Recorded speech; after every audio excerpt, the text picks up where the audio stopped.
ರಾಜ್ಯದ ಗೃಹ ಸಚಿವರಿದ್ದಾರೆ. ಕಾನೂನಿನ ಚೌಕಟ್ಟಿನಲ್ಲಿ, ಸಂವಿಧಾನದ ಚೌಕಟ್ಟಿನಲ್ಲಿ ಅವರು ಕಾರ್ಯಪ್ರವೃತ್ತರಾಗಿದ್ದಾರೆ.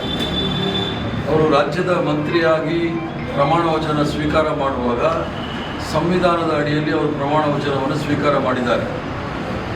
ಈ ರಾಷ್ಟ್ರ 1947ನೇ ಇಸ್ವಿಯ ನಂತರ ಮತ್ತು 1950ನೇ ಇಸ್ವಿ 26 ನವೆಂಬರ್ ನಂತರ ಈ ರಾಷ್ಟ್ರದಲ್ಲಿ ಎಲ್ಲ ಚಟುವಟಿಕೆಗಳು ಸಹ ಸಂವಿಧಾನದ ಚೌಕಟ್ಟಿನಲ್ಲಿ ನಡಿಬೇಕಾಗಿರ್ತಕ್ಕಂಥದ್ದು. ಅದು ನಾವೇ ಅರ್ಪಿಸ್ಕೊಂಡಿರ್ತಕ್ಕಂಥ ಸಂವಿಧಾನದ ಮೂಲಕ ಮಾಡಬೇಕಾಗಿದೆ. ಯಾವುದಾದ್ರೂ ಸಂಘಟನೆ ಸಾರ್ವಜನಿಕವಾಗಿ ಏನಾದರೂ ಕಾರ್ಯಪ್ರವೃತ್ತರಾಗಬೇಕಾದ್ರೆ ಅವರು ಸಂಘಟನೆಯನ್ನು ನೋಂದಾಯಿಸಬೇಕಾಗುತ್ತೆ. ಸಂಘಟನೆಯನ್ನು ನೋಂದಾಯಿಸದೆ ಸಂಘಟನೆಯಲ್ಲಿ ಯಾವ ಸದಸ್ಯರು ಯಾರ್ಯಾರು ಅನ್ನೋದು ಗೊತ್ತಾಗೋದಿಲ್ಲ.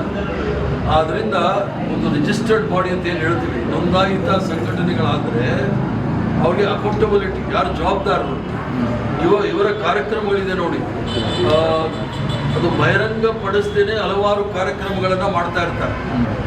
ಅವರ ಸದಸ್ಯರು ಯಾರು ಅಂತ ಗೊತ್ತಾಗೋದಿಲ್ಲ. ಅವರು ತಪ್ಪು ಮಾಡಿದ್ರೆ ಅವ್ರು ನಮ್ಮ ಸದಸ್ಯರೇ ಅಲ್ಲ ಅಂತ ಅವ್ರು ಹೇಳೋದು. ಧರ್ಮದ ಹೆಸರಲ್ಲಿ ರಾಜಕಾರಣ ಮಾಡೋದು. ಈ ದೇಶದಲ್ಲಿ ಯಾವುದೇ ರೀತಿಯ ಅಧಿಕೃತವಾದ ಧರ್ಮ ಇಲ್ಲ. ಈ ದೇಶದಲ್ಲಿ ವೈವಿಧ್ಯತೆಯಲ್ಲಿ ಏಕತೆಯನ್ನು ಕಂಡಂಥ ಮಹಾನ್ ರಾಷ್ಟ್ರ.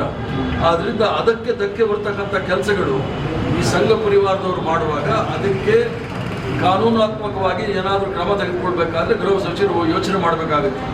ಅದಕ್ಕೆ ಅವರ ಕೆಲವು ಸಂಘ ಪರಿವಾರ ಅಂತಾರೆ ನೋಡಿ, ಅವರು ಕೆಲವೆಲ್ಲ ಆಚಾರ ವಿಚಾರಗಳು ಮಾಡಿದಾಗ ಅದು ಗೋಹತ್ಯೆ ವಿಚಾರ ಇರ್ಬೋದು. ಈಗ ಯಾರೋ ಹೇಳಿದ್ದಾರೆ, ಗೋವಿನ ನೀವು ರಾಷ್ಟ್ರ ಪ್ರಾಣಿಯಾಗಿ ಘೋಷಣೆ ಮಾಡಿ ಅಂತ ಅದನ್ನು ಮಾಡೋದಿಲ್ಲ. ಒಂದ್ಸಲಿ ಪಾಕಿಸ್ತಾನದ ವಿರುದ್ಧ ಮಾತಾಡ್ತಾರೆ, ಈಗ ಪಾಕಿಸ್ತಾನ ಜೊತೆ ಮಾತಾಡಬೇಕು ಅಂತಾರೆ. ಅವ್ರಿಗೆ ಲಂಗು ಲಗಾಮಿಲ್ಲದೆ ಇರ್ತಕ್ಕಂಥ ಮಾತಾಡ್ತಾ ಇರುವಾಗ ಅವ್ರಿಗೆ ಸರಿಯಾದ ದಾರಿನಲ್ಲಿ, ಕಾನೂನಿನ ಚೌಕಟ್ಟಿನಲ್ಲಿ, ಸಂವಿಧಾನದ ಚೌಕಟ್ಟಿನಲ್ಲಿ ಮಾತಾಡಿ ಅನ್ನೋ ಉದ್ದೇಶದಿಂದ ನಮ್ಮ ಪ್ರಿಯಾಂಕ್ ಖರ್ಗೆ ಅವರು ಗೃಹ ಸಚಿವರು ಹೇಳಿದ್ದಾರೆ. ತಪ್ಪೇನಿಲ್ಲ ಸರ್. 100 ವರ್ಷ ಆಗಿದೆ RSSಗೆ. 100 ವರ್ಷದಲ್ಲಿ ರಿಜಿಸ್ಟರ್ ಆಗಲ್ಲ ಅನ್ನೋದಾದ್ರೆ ಏನು ಬೆಲೆ ಕೊಟ್ಟಂಗಾಯ್ತು? ಅದು ದಾರ್ಷ್ಟ್ಯತನ ಆಗಲ್ವಾ?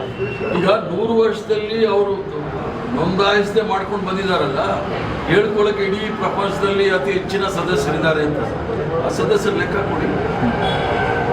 ಇಡೀ ಪ್ರಪಂಚದಲ್ಲಿ ಬಹಳ ಸಂಪತ್ಭರಿತವಾದ ಶ್ರೀಮಂತ NGO ಅಂತಾರೆ. ಎಲ್ಲಿಂದ ಹಣ ಬಂದಿದೆ ಅಂತ ಹೇಳಿ, ಹಣ ಎಲ್ಲಿ ಖರ್ಚು ಮಾಡ್ತಾ ಇದ್ದೀರಿ ಅಂತ ಹೇಳಿ, ಅದು ದೇಶ ಸೇವೆನಾ, ಜನಸಾಮಾನ್ಯರ ಸೇವೆನಾ, ಅಥವಾ ಇವ್ರ ಸೇವೆನಾ ಎಲ್ಲ ಬೇಕಲ್ಲ. ಯಾವುದೇ ಸಂಘ ಸಂಸ್ಥೆಗಳು ಈ ದೇಶದಲ್ಲಿ ಕಾರ್ಯಪ್ರವೃತ್ತರಾಗಬೇಕಾದ್ರೆ ಸಂವಿಧಾನದ ಚೌಕಟ್ಟಿನಲ್ಲಿ ನೋಂದಾಯಿಸಿರಬೇಕಾಗುತ್ತೆ. ಅದಕ್ಕೆ ಸಂವಿಧಾನದ ವಿರುದ್ಧ ಹೋದವರು ರಾಷ್ಟ್ರ ವಿರೋಧಿಗಳು ಆಗ್ತಾರೆ. ತ್ರಿವರ್ಣ ಧ್ವಜದ ವಿರುದ್ಧ ಹೋದವರು ರಾಷ್ಟ್ರ ವಿರೋಧಿಗಳು, ರಾಷ್ಟ್ರದ್ರೋಹಿಗಳಾಗ್ತಾರೆ. ಆದ್ದರಿಂದ ಸಂವಿಧಾನದ ಚೌಕಟ್ಟಿನಲ್ಲಿ ಮಾಡಬೇಕು ಅಂತ ಪ್ರಿಯಾಂಕ್ ಖರ್ಗೆ ಅವರು ಹೇಳಿದ್ದಾರೆ. ತಪ್ಪೇನಿಲ್ಲ.